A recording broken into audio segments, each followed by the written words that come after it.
Today on Online for Authors, I am chatting with Sue Toth, a book coach and editor. Welcome, Sue. Thank you so much for having me, Terry. I'm really excited about our conversation today. I am super excited to have you. Before we get started, why don't you just give like a quick little bio about yourself, who you are, how you got into doing what you're doing? Sure. Well, my name is Sue Toth. I'm an editor, and I have loved words for pretty much my whole life. I got into news editing and teaching editing in college, and I really just enjoyed the whole idea of helping people with their words. And I really also enjoyed covering the news back then. I transitioned over to fiction as a result of a news story that I was working on, which is kind of a long story, which I can tell if you'd like. But then once I got into fiction editing, I never looked back. I love what I do for authors and helping them get their books ready for publication. Absolutely. I have written both fiction and nonfiction, and I do prefer the fiction writing. There's just something about it that allows greater creativity, and I really enjoy that. Yeah. So one of the things that you offer is book coaching. And I'm just going to ask like the most basic question. What is that? What is a book coach? Okay. What I do for authors as a book coach is I work with them throughout the writing process. There's times when an author feels like they're stuck or they can't figure out, which way a plot should go, or they have a character maybe who they've imagined this great character and now they don't know what to do with them. So in book coaching, I work with an author as the writing is going along. We usually have sessions, say every other week, and I will ask an author to have prepared a little bit of writing for me before our sessions. And then we'll just talk about what's happening with this piece of the writing. Where do you want it to go from here? A lot of times it's really talking an author through some sort of confusion that they may be having or a place where they're stuck. And providing another perspective and, giving some options. Okay. And so if an author is stuck, they just feel like they're in this, I don't know where I'm supposed to go next. You actually provide, you could think about this, or you could think about this. I mean, you do that for them? Yes, I do. Okay. And I don't ever want the writing to be mine. And I always, preface this with the authors with saying, here are some suggestions. What if you thought about going in this direction? Or how about if you tried this instead? And I never, first of all, I never tell them what to do. And second of all, I never, write the story for them. I provide suggestions as to where they could possibly go. And then let them take it from there. All right. So we've got stuck. Do you help with things like writer's block or things like, I don't know, like for instance, I'm writing a manuscript right now that I put down because I lost my character's voice. I got very into word count. And when I went back and started reading it, I didn't like it because I was so focused on getting the words out that I lost my character's voice. And so I've had to go back, and I just took that whole section and I've put it out of my manuscript. I still have it because I figure there might be some ideas there. Always good to do. Never throw it away. Don't throw it away. But the voice is missing. And so now I'm sitting there and I'm almost afraid to write again because I'm looking at it going, oh. So you would be the kind of person that would like walk me through that. I would walk you through it. I would read what you've written and what you've removed, and I would provide suggestions. Like, I might say, yeah, you're right. This part really doesn't match your character's voice. And, I'm not going to tell you everything that you do is wonderful. If I see something that I think needs help, I'm going to provide that help because that's what an author is paying me for, and that's what they're looking for. Right. But I also would provide suggestions about, okay, yeah, I see where you went off course a little bit here. Here are some ways we can bring it back on course. Okay. And I do provide help with writer's block. I mean, I'm not a psychologist, I'm not a therapist, but I do have suggestions that I give to authors who are having a problem with writer's block. Right. Right. I think writer's block, at least for me, has always been my mind is too crazy at the moment. Mm-hmm. And too Yep. many things going on that are unresolved in some way. Yes. Yeah. And That's they're what a lot taking, of people have. yeah, and they're taking up my creative space. Yep. I feel like creativity kind of needs like a big place to play. It does. Yes, it does. You I know, agree with you 100%. I can't have it in a cramped little corner somewhere. And so if my mind is crazy full of, 4,000 things I need to be doing and things that are unresolved and issues and my creativity just doesn't come out. Yes, yes. And there are ways that you can remove some of that other stuff, at least for a little while. Like obviously not forever because it comes back. But Right. But yeah, there are ways that you can kind of get rid of the rest of that stuff and focus yourself on your creative play space. And I do help authors with that as well. Right. Well, you wrote a really good blog post that I was reading, and it was essentially how to create a writing routine. And you talked about, look at your writing habits, and you need to set realistic goals and like create a dedicated writing space, establish the writing routine, and then figure out how to stay motivated. Right. Right. And as I'm reading it, I felt a little like, oh no, I'm doing everything wrong. Because that's, I think, just what writers tend to do is, oh no, I'm not doing it right. How do you help? So I'm going to use you for a minute. How do you help an author like me? Because I do what I call word vomit, and I do what I call binge writing. And I do not write every day. I cannot write every day. If I write every day, what I write is crap, and I don't have time to sit and pretend that I'm writing. Right. You know, like I have friends that write every single day from 6 a.m. to 9 a.m. or whatever it is they do. And I think that's great that they can do that. So I'm not dissing that. I'm just saying that when I do it, I sit for 3 hours and stare at my computer. Right. Or I write something I'm going to throw away because it's no good. Right. Yeah. Well, here's the thing that I tell my authors. If all you've been doing for the last 6 months is staring at a blank screen, then clearly something needs to change. Maybe you need to, set aside a time. You need to be in a certain place. You need to have certain things around you. But as you just said, you're not, you don't do it every day. You don't have a specific time. But when you sit down to write, you write and stuff comes out. I do. And that's what counts. Getting the stuff out of your head onto the computer or paper or however you choose to write, that's what counts. It really doesn't matter so much how you do it as long as you're doing it. But for somebody, excuse me, but for somebody who is having the problem and just never writes, then we need to figure out a way to get them to get it out of here and down here.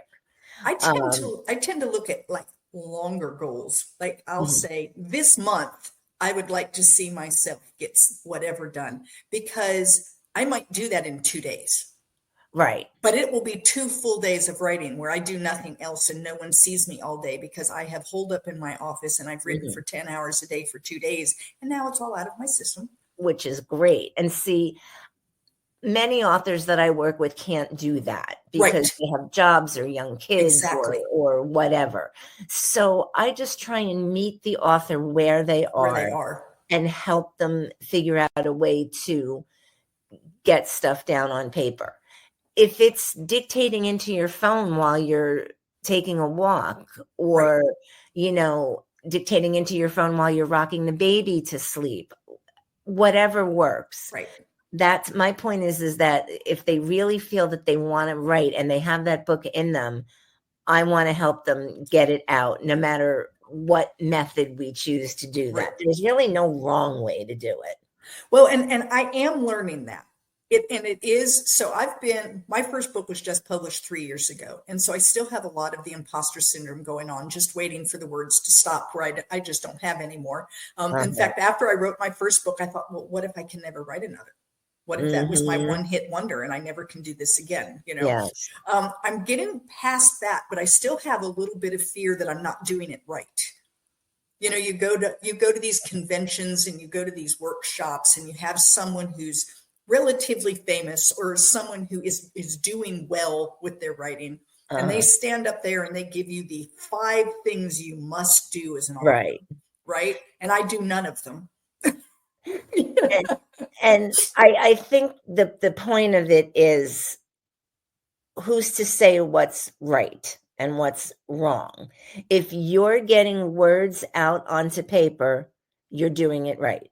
If you're doing it from 6 to 9 every morning, or if you're dictating into your phone, or if you wake up in the middle of the night and you have a brilliant idea and you go to your computer and you write it, none of those are wrong, as long as it's getting to the end goal of getting words out on paper. And I will never trash anybody and say, oh no, you have to do it this way, you can't do it that way, because there is really no wrong way to write, as long as you're writing. So as a book coach, if someone came to you with kind of a crazy way that they wrote, that they do things very differently than everything that you see in the books, you don't try to talk them out of that, as long as they're producing. Exactly. And I would say to them, do you feel like it's working for you? Maybe you have 3 children that you have to get up for school, and waking up at 3 o'clock in the morning isn't really working for you. Then let's see if we can figure out something that might. But if it's working for you and you're getting stuff out that you're satisfied with, no, I am not going to tell you, oh, you can't do it that way. Can't do it that way. That's not the way the book coach says, right? No. This book coach says, get words out. All right. What are some other scenarios where somebody, let's say that they're already an author, they're already writing, they didn't start with you from the beginning, other than getting stuck or feeling like they have writer's block, what would be another reason someone might say, a book coach would really be helpful to me? Well, one thing that I see is when authors are writing a series.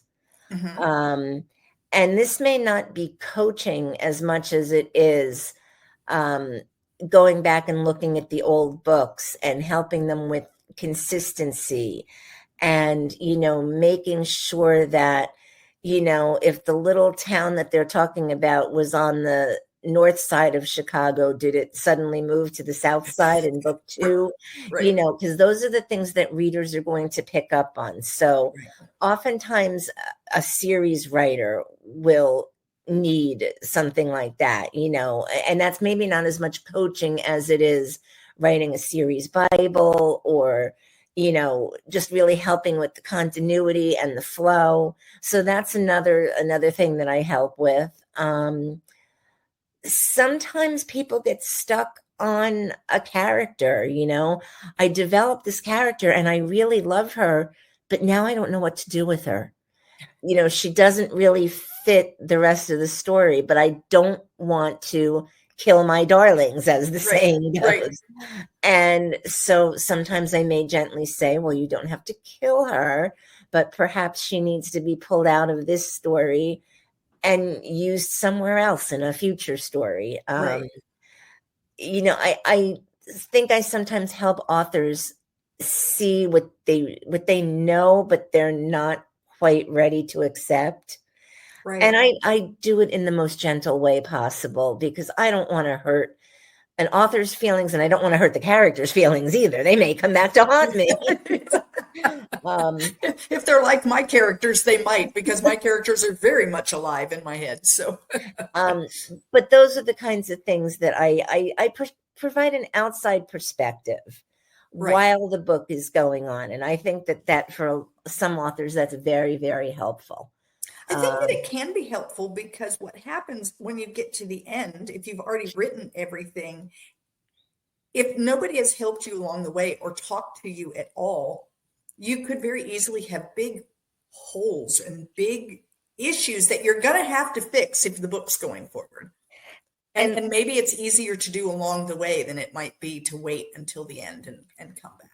One thing I will say too, and like I said earlier, I'm not a therapist, but oftentimes authors have said to me, I can talk to you about my characters. Everybody else in my life gets really bored of hearing about them after a while. Like they don't care. They don't want to know.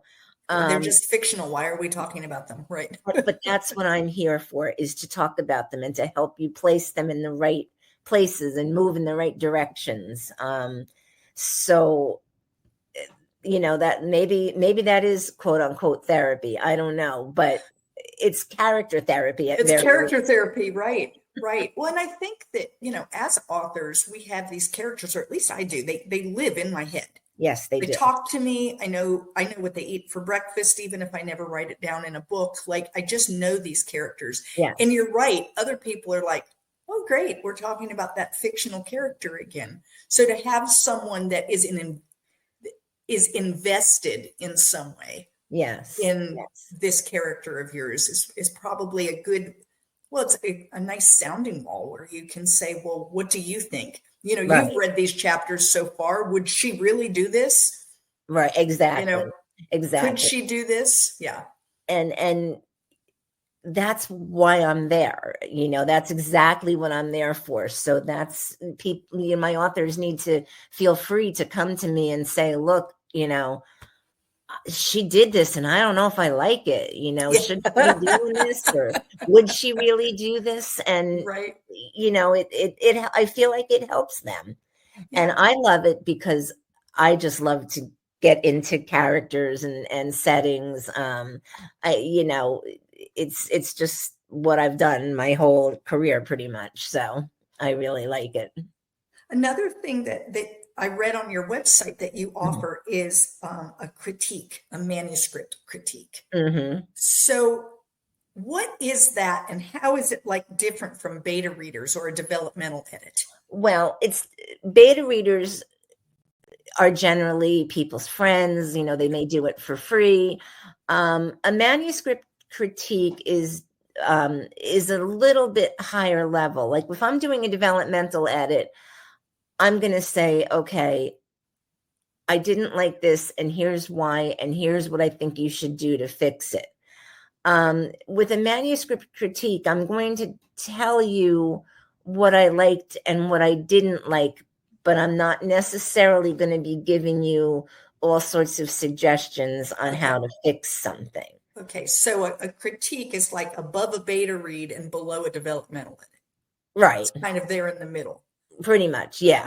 That's a very good way to put it, actually. Yeah. Okay, because you're right. Beta readers tend to be people who are not professional. They're readers. They're people who read, which is really it's good because you do get a feel for, is the reader enjoying the book? Right. But the problem with that is they are often friends or relatives, friends or family. Yeah. And my first book that I put out at that stage to a few friends and family, the things that I got back were, oh, that was lovely.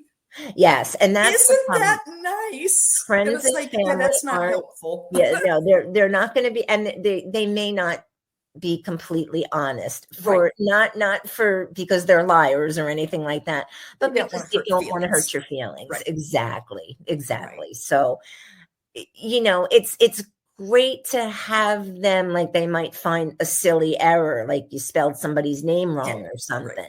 Right. But to get a real good critique with the strengths and weaknesses, it's better to involve somebody who's not related to you at all. Right. And I think that's true. I also have a critique group. And I think that the critique group probably does a little bit like a manuscript critique in that we're all authors and we all are going in knowing that what we want is yes, what did you like, but also what didn't you like? What isn't Yes. working? Mm-hmm. You know, and that's a little hard to get to that stage with a group It is. because Because some people have more tender feelings and a little more difficulty accepting a criticism. And so, you know, but I've been with a group now for over a year, and we've gotten to know one another. And I think which is great.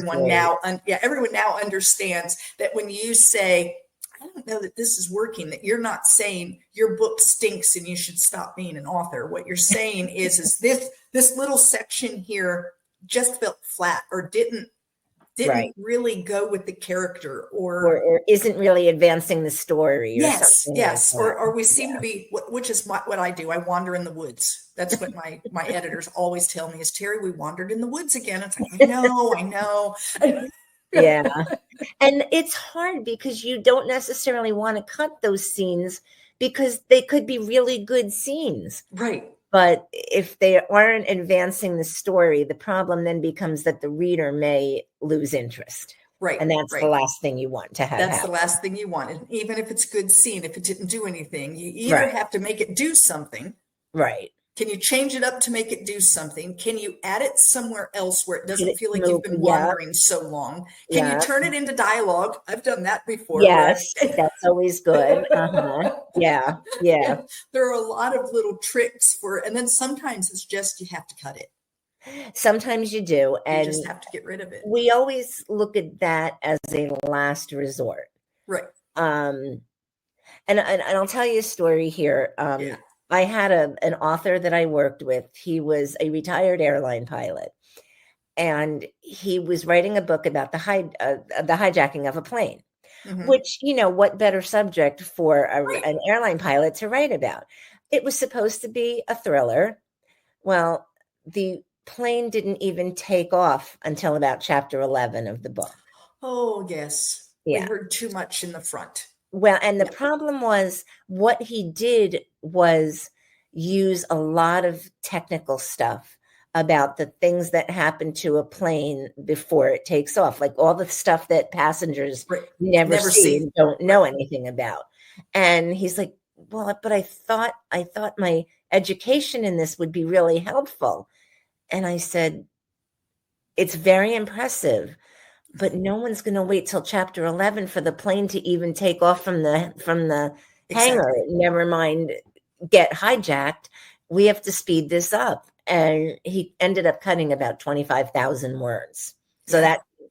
it worked a lot better, and the book did well. So, you know, sometimes, yeah, you do have to kill things. I read a book that was very good. It was a historical fiction. I really enjoyed it, but I kept being pulled out of the story for history.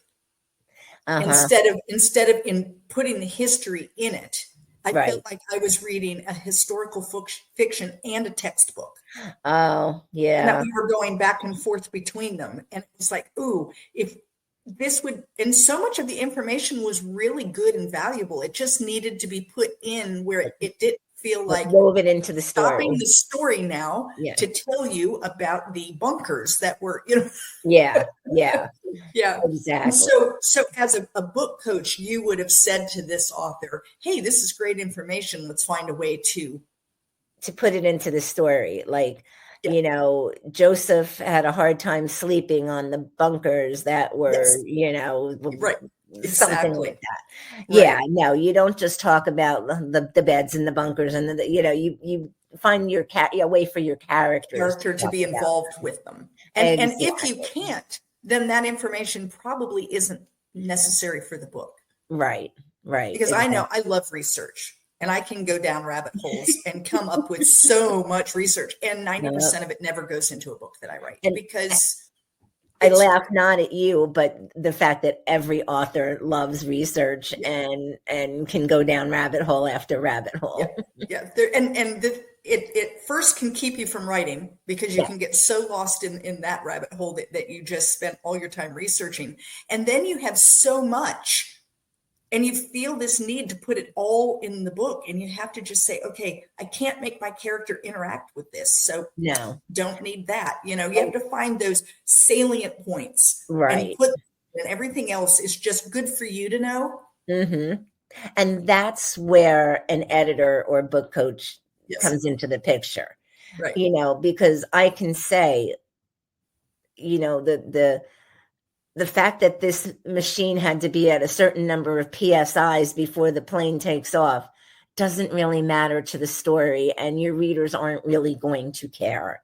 And they They don't even know want, what that means. right, they want the plane to take off with the hijacker on it. That's what they're and they looking want and they want to see it really quickly. right. And then Within you the might even be able to do a few flashbacks to the prep of this plane if it's something about how it got hijacked. exactly. If Right. it has to do with the hijacking. And Right. most of this did not. Most of Right. this was showing off his knowledge, Right. basically, which was Right. incredibly impressive. Which we all love to do. Right, And exactly. someone like Sue can help us understand that not everyone wants to know about it. Exactly. That's exactly it. Yep.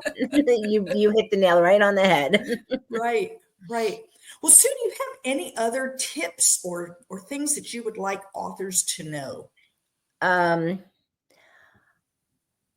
I think that looking for like finding an editor or a book coach is not always an easy thing to do, and you're not going to mesh with everybody.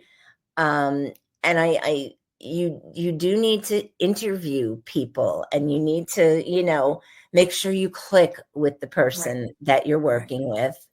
If you're looking for an editor, please don't wait until your book is completely finished to start the search, because many editors are booked a few months in advance. right, And if you have a time frame that you want your book out, you need to start that search way before your book is complete. Most editors will do a free sample, or sometimes an editor will charge for a sample, but will take that fee that they receive for the sample off your final total right. if you go to use them. And just find the right person, find someone you can click with, and Right. someone who's really, you're going to spend a lot of time with this person.